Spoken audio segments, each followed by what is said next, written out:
Good afternoon. We have a few people in our Zoom room right now, and we're going to give it a few minutes while I tell you about some upcoming programs that are scrolling by, and then we'll get started. We are recording this program. It is a discussion, and you are welcome to participate, whether you want your camera on, you want your camera off, you want to participate in the chat, whatever comfort level you feel best with. So I want to welcome you on behalf of the National First Ladies Library located at the National First Ladies Historic Site in Canton, Ohio. The site is open. It has new hours for the winter, Thursday through Saturday.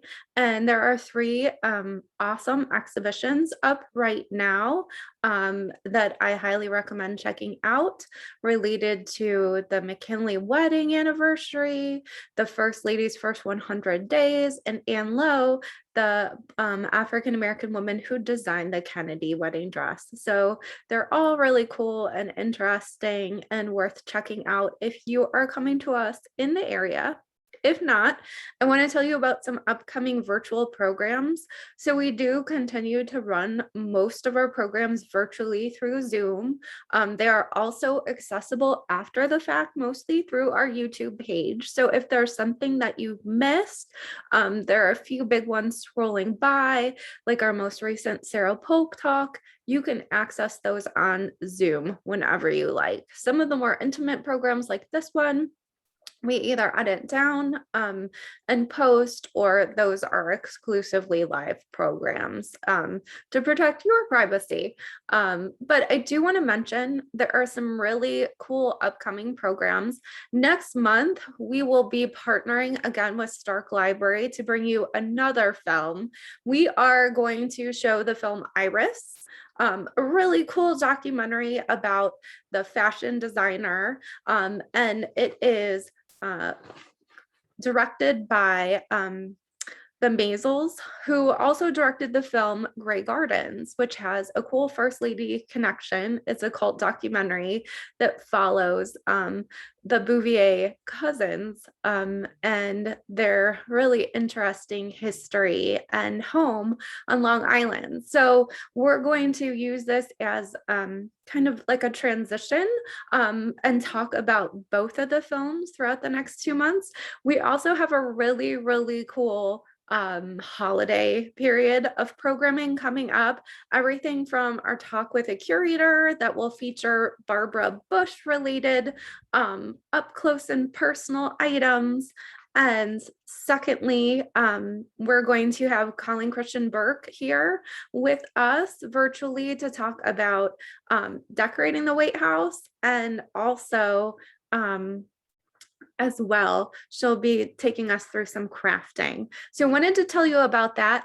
I also wanted to follow up about some details about accessing the film. So we partner with Stark Library, and at times, the Hoopla system has not been working. So I have passed the materials on to our contact at Stark Library, who has sent out links for today's film, but it is also accessible through a few other links, which I'll throw in the chat or send your way. My apologies to Barbara or anyone who didn't get them. Again, most of these film discussions don't have huge spoilers, so they're still worth watching. And today we're lucky enough that we have two expert roller derbiers in our discussion. So I'm excited to get to that and ask them some questions. So I'm going to stop this particular screen share, and I am going to tell you a little bit about the documentary, and then we'll show a preview of the documentary. So In the Turn is a documentary about a 10-year-old transgender girl who finds acceptance and empowerment in the company of queer roller derby collective, the Vagine Regime. So here we go. I'm going to show you very quickly. I'll share my screen and you'll get a preview. So those of you who haven't gotten a chance to see it yet, and then we'll turn things over to our discussion with our experts today. Crystal used to be a very social child, really active in soccer, track and field, and a lot of other things. The first time she mentioned suicide, she was 5. I didn't want to live anymore if I had to be a boy. And I just had to be a girl because that's the way I wanted to live my life. Crystal was thrown into a dumpster after school one day. I know they can't fix everything. I wish I could. I felt like I was letting down my family, but I just knew that I couldn't be away from her. My dad was just like, what you're doing is wrong. I don't want to lose my son. I don't want you to take this away from me. You have no right to take it away from me. I tried to drink myself to death with a huge bottle of Cuervo. I'd probably still be suicidal if I stayed female.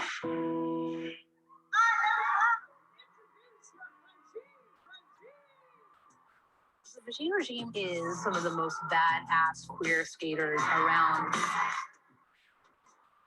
Founded the Vagine Regime. It's a collective of queer women and men involved in roller derby. So we have a place to be unapologetically just queer, and that's no longer an issue. This is an email the VR got. My 9-year-old daughter has not competed in sports since she transitioned at school because she can't play with the girls and she isn't a boy. We know how the Vagine Regime has affected our lives, and it's like really important to pay it forward. Tonight, every single raffle ticket that's purchased is going to go to a scholarship fund that's going to fly Crystal from Canada to participate in an actual junior roller derby camp. Do I go? Yes, go, that's you. Go.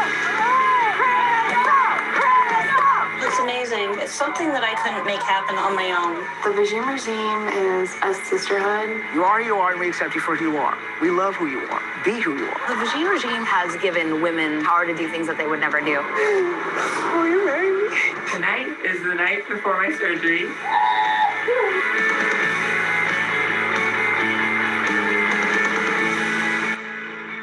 Society is moving en masse towards acceptance. If the next generation that comes up, it doesn't even have to worry about that. I mean, now that would be a wonderful thing. This has been the best day of my life.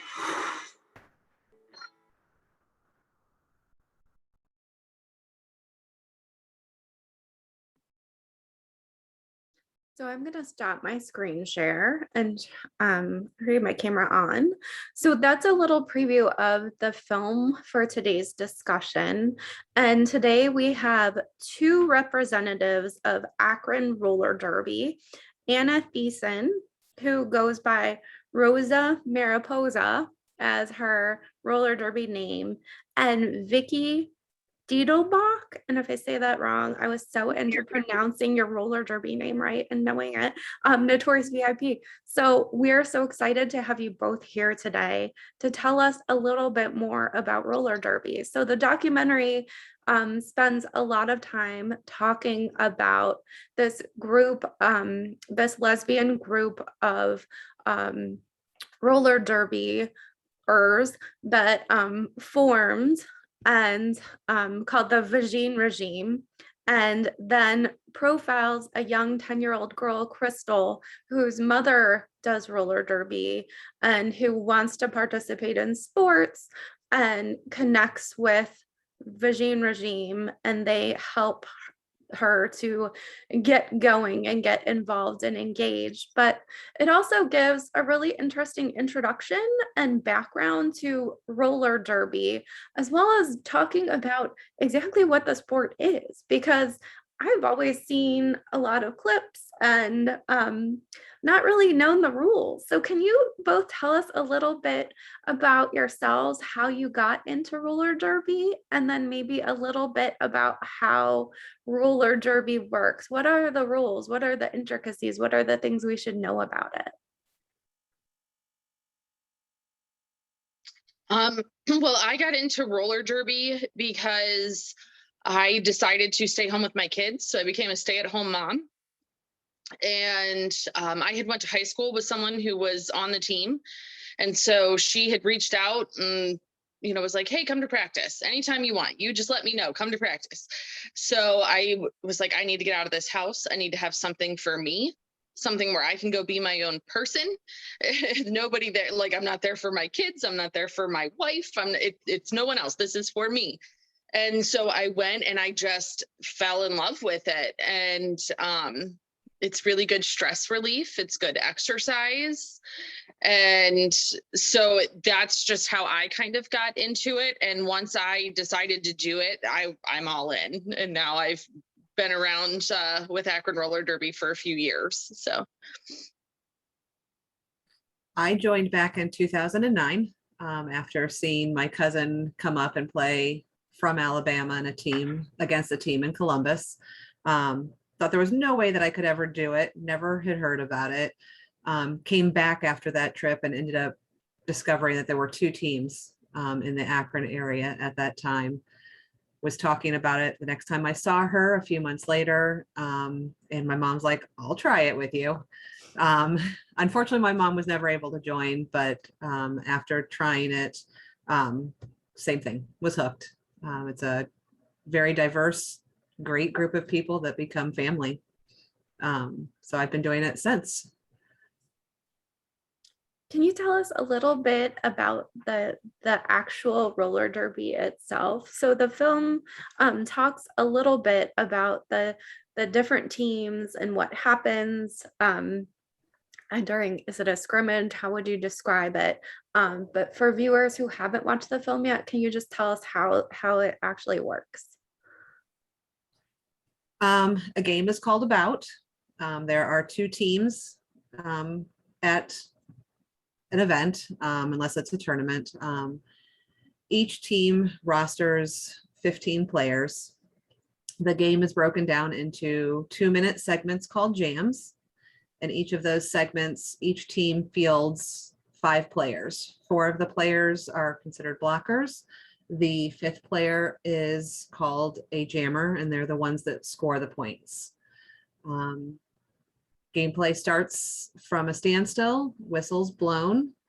We have 2 minutes to play both offense and defense for our jammer. We are trying to stop the other jammer from getting through the pack of blockers while trying to also help our jammer get through the pack. Once they get through the pack, they're able to start scoring points by skating around the track and then trying to get back through the pack of players again. They get a point for each opposing player that they pass. Very strategic, lots of offense and defense at the same time. The 2 minutes stop either at the end of the 2 minutes, or if the jam is called off by the lead jammer, the one that got through the pack first. At that point in time, we have 30 seconds to field 5 more players and start gameplay again. And when you started roller derby, did you have experience roller skating before? Was it something you did as a kid? What inspired you? And if you didn't, how did you learn? I had absolutely minimal skate experience. I barely was able to skate as a kid. I had probably been to a roller rink 4 or 5 times growing up. I did have a birthday party or 2 at a roller rink. Could not skate at all. I'd gone ice skating a couple of times. The team literally taught from the ground up. When I first started skating, I could not skate backwards. I could not lift my feet up when I was skating. I couldn't cross over. I couldn't stop. I couldn't turn. I could not do anything. Put my skates on, went out onto the rink, the very first practice I showed up at, and immediately fell on my butt. Mm-hmm. How about you, Vicki? No, I had never skated. I went to the roller rink a couple weeks before the first, we have boot camp for new skaters, and that usually starts in September. And so I signed up for that. And so a week or 2 before that, I went to the roller rink and held on to the side and like scooted myself around, just to say that I had skated. But yeah, I didn't know how to skate at all. And everybody taught me, and you fall a lot, but you actually pick it up pretty quickly. And what kinds of gear did you need? It looks like there's helmets, pads, all sorts of things. Go ahead. Sorry. We take concussions pretty seriously. So we like for people to have a really good helmet, mouth guard, because when you're in that big clump of people, sometimes you get hit in the face. So you want to protect those teeth. Elbow pads, wrist guards, knee pads, and your skates. One of the things that was interesting to me about the film was how it addressed gender and gender identity and sexuality. So it is a film that was recorded around 2012, 2013, came out in 2016.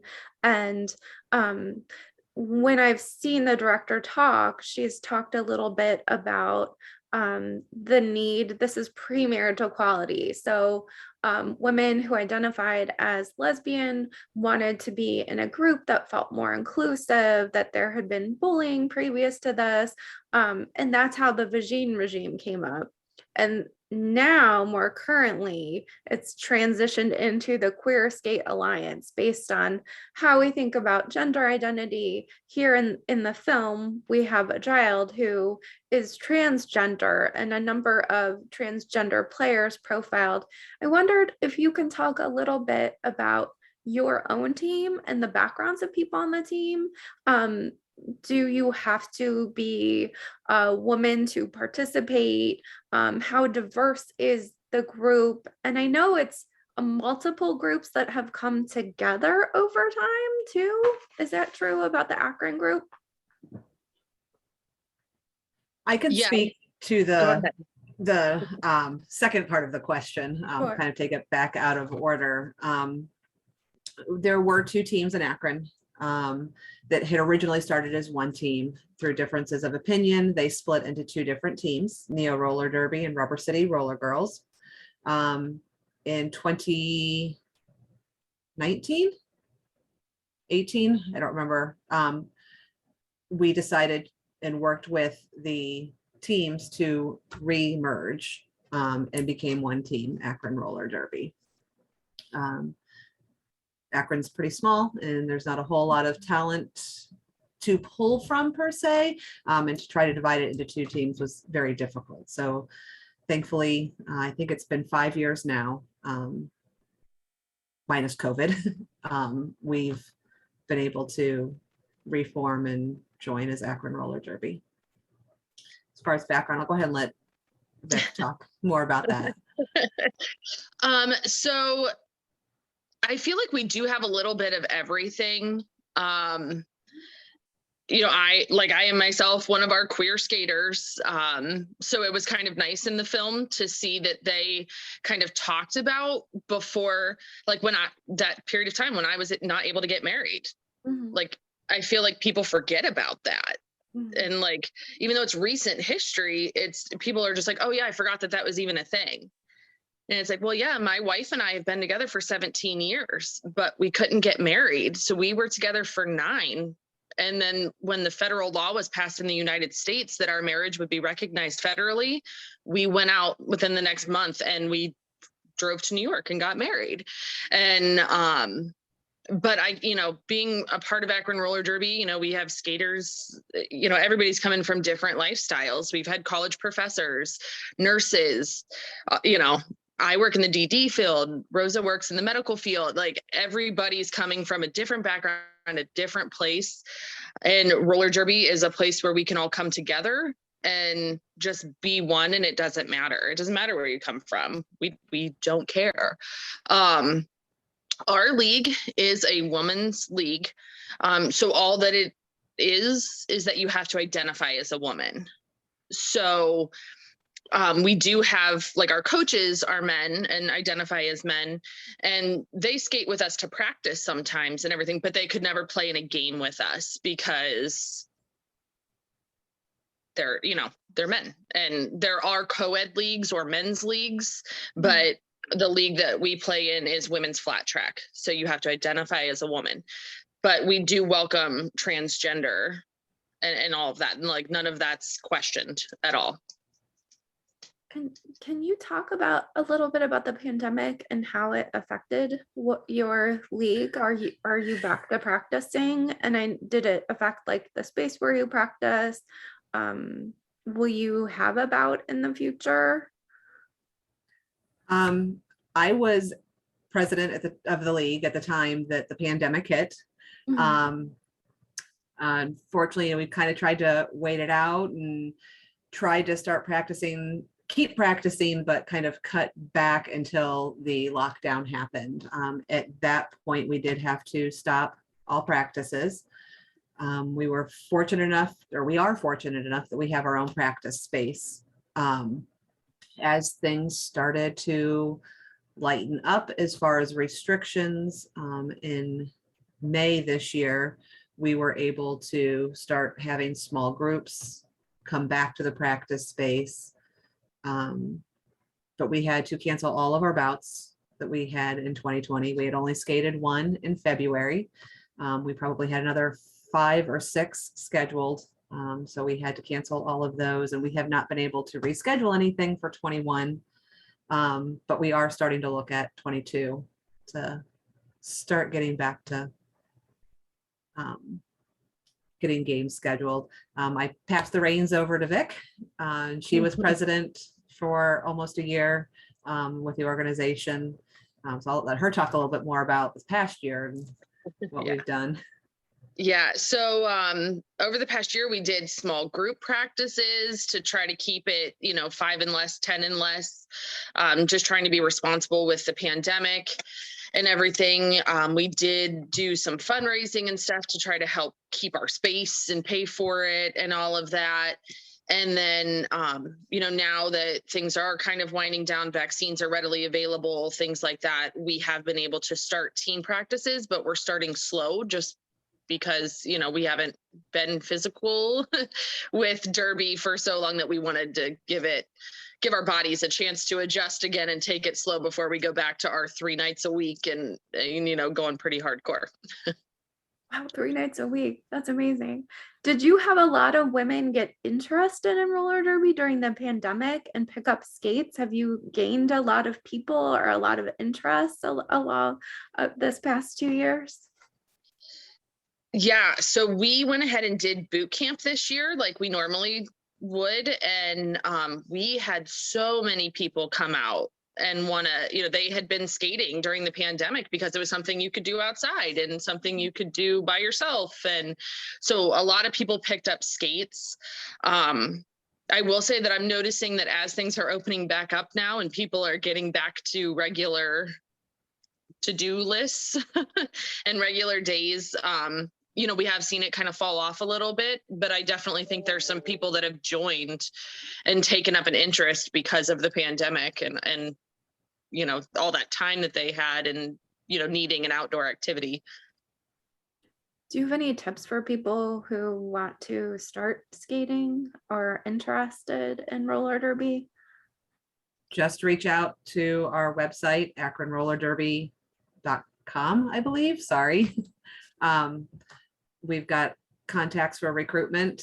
Reach out. Our recruitment team is amazing at reaching back quickly and drawing people in. Even though our boot camp has wrapped up, we still allow people to come in at any point in time, come watch a practice, come try on some gear, skate off to the side, work with some people. Check it out. We have a question in the chat. How many different teams play together and how far do you travel for your bouts? I've traveled as far as New Orleans with the team. Some of the teams, some are prior to me starting, they had gone to Nebraska, to Maine. A lot of times we stay in Ohio, Michigan, Indiana area. It depends. If it's just 2 teams together or, playing against each other, that'll just be those 2 teams. Sometimes there's different levels, A team, B team. So you could have 2 games with the 2 different levels. They have tournaments all the time. And multiple teams will come from all over the place to the tournaments. There are 700 some odd teams that are actually ranked or within Women's Flat Track Derby Association from all over the world. I have played in Puerto Rico. I've played against a team from Hawaii when I went to Battle of the All-Stars in Philadelphia a couple of years ago. So it was very neat just to see those teams come together. Thinking about the film, this is a really big commitment. And one of the things, Vicki, you talked about being a parent and self-care and finding something for yourself. And I was amazed that Crystal's mom could find the time as a single parent to manage everything and do this. But there's some aspect of it that's so good for your, not only your physical health, but your mental health. Can you speak about roller derby and how it feeds that need for you? So with roller derby being such a welcoming thing, and Crystal's mom showed it in the film where she took the kids to practice with her.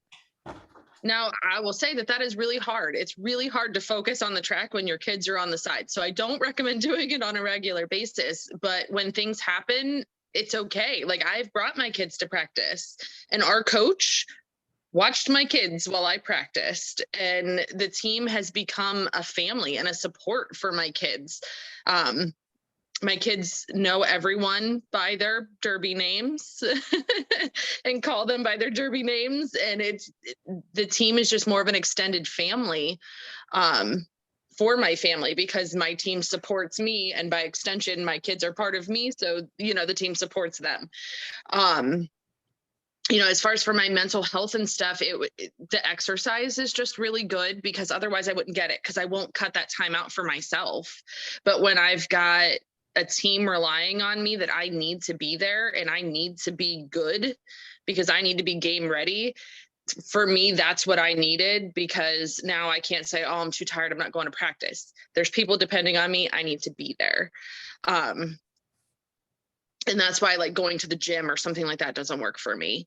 And then I have played sports my whole life and was really heavily into sports. And so that need for competition and just that need for a team, roller derby's where I found a home.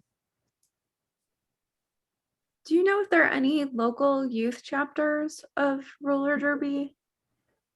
Yeah, actually there are. One of our nearly founding members of the league, the team, when they were initially first joined, actually runs Neo Junior. So ages 8 to 18 can skate.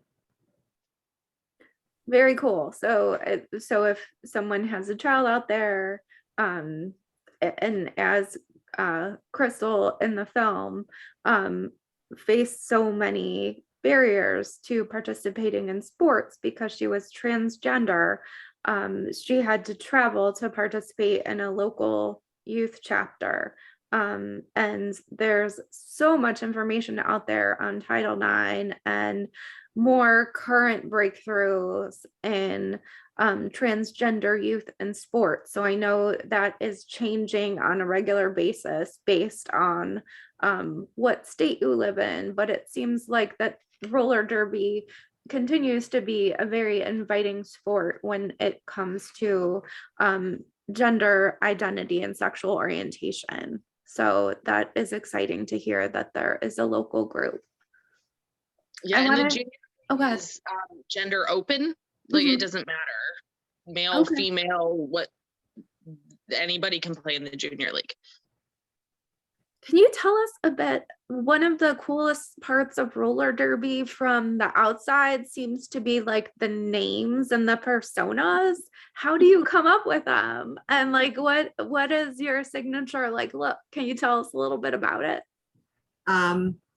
Mine, when I joined, pink was my favorite color. I had 3 boys. I had to treat somebody girly, so I decided to treat myself. Loved butterflies, loved skydiving.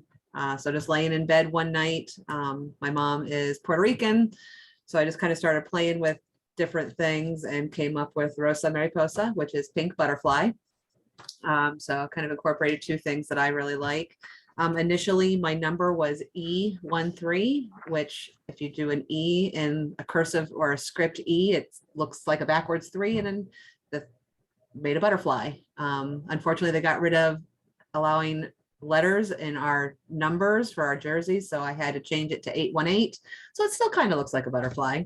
Yeah. I'm not the typical name or persona where it's, always some kind of pun or I don't even know how to, it's always usually some kind of pun or some sort of badass type imagery. That just wasn't me. So I kind of kept with my girly pink, and I've had pink laces, pink tights, pink tutus, pink skate covers, butterfly necklaces and stuff, but just kind of kept that. And I tend to be the team mom, taking care of everybody. Mine is pretty boring. A teammate just came up with it because I was having a really hard time coming up with something, and a teammate was like, "Oh, you should totally be Notorious VIC," and I was like, "That's awesome," because I do like the rapper and everything, but then there's Ruth Bader Ginsburg. Yeah, Like, so I was like, yes, this is awesome. This is exactly where I want to be. So that's how I picked my name. And then I don't know, I don't get too fancy. For me, we always do like a breast cancer bout every year and things like that, and try to do things in support of that. So I'll kind of do it up for that one, and like Pride. So I like our themed bouts, because then I just dress in whatever theme, because we do like, rainbow, and I did rainbow makeup and all that, we just really like glitter and color. My apologies, I introduced you as VIP, so VIC makes a lot more sense. Oh yeah, sorry. Yeah. No, do you have a favorite, is there a favorite name that you've seen or that you think is like the funniest or punniest of the different women who participate, or some of the more famous roller derby players? I don't know. Yeah, I don't think I've got anything. One of my favorites, I think she plays for Little Steel, but it's Sarah Problem Officer, because I think she's a cop. That's awesome. And I'm like, that's hilarious. That's so funny. I forget the film. The film actually profiles one of the better known roller derby people. And I love that montage where they take all of the medals and almost like animate them. So they talk to the woman and say, like, you're the LeBron James of roller derby. And she's like, then not really, because nobody knows who I am. So that was a really cool aspect. So you all do, though. Yeah. Yeah. Mm-hmm. Yeah. So definitely, I understand where she's coming from, but to those of us that do play roller derby, there are definitely those icons out there that stand out, and they're on the best teams in the world. They play at national, or it's the world championships now, because teams from London are there, teams from New Zealand. US usually has the majority of the top teams, but the other countries are definitely starting to rise. I think the film brings up like the aspect of, should there be roller derby in the Olympics? Can you talk about like some of the top teams and international teams and what kind of professional competition there is out there? WIFTA divides us up into divisions, just like a lot of the other college teams and sports out there. So Division 1, you have to be ranked, last I was checking, top 20. And then it was then 60 to 21 were Division 2, just to allow more players, teams rather, to make it to playoffs. They would have 4 or 5 different Division 2 playoffs, and the top of each Division 2 playoff would then advance to Division 1 playoffs. Division 1 usually ends up being Gotham City from New York, the Texecutioners that were portrayed and discussed in the film. London is up in the top 10. Jacksonville down in Florida used to be in the top 10. I'm sure there were teams in California. I'm drawing a blank on the name. It's either from New Zealand or Victoria City. So it's New Zealand, Australia area. So yeah, all over the world. So I want to wrap up by encouraging people who are participating today, if you have any questions for our speakers or comments on the film, you're welcome to leave them in the chat. And I wanted to ask you, Vicki and Anna, what you thought of the film. Did you think there was anything missing that you wanted people to know about roller derby? I thought it was an amazing film.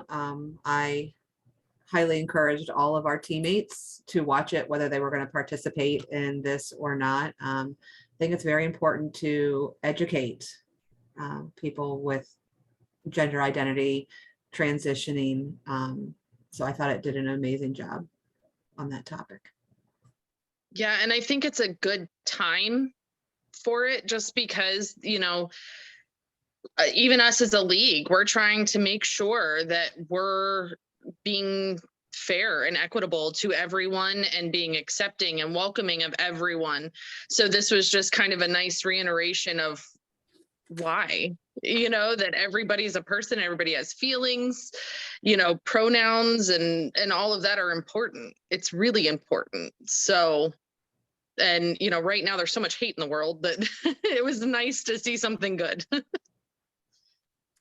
Well, Vicki and Anna, or Rosa, Mariposa, and the Notorious VIC, I want to thank you so much for joining us for our discussion of the documentary In the Turn today.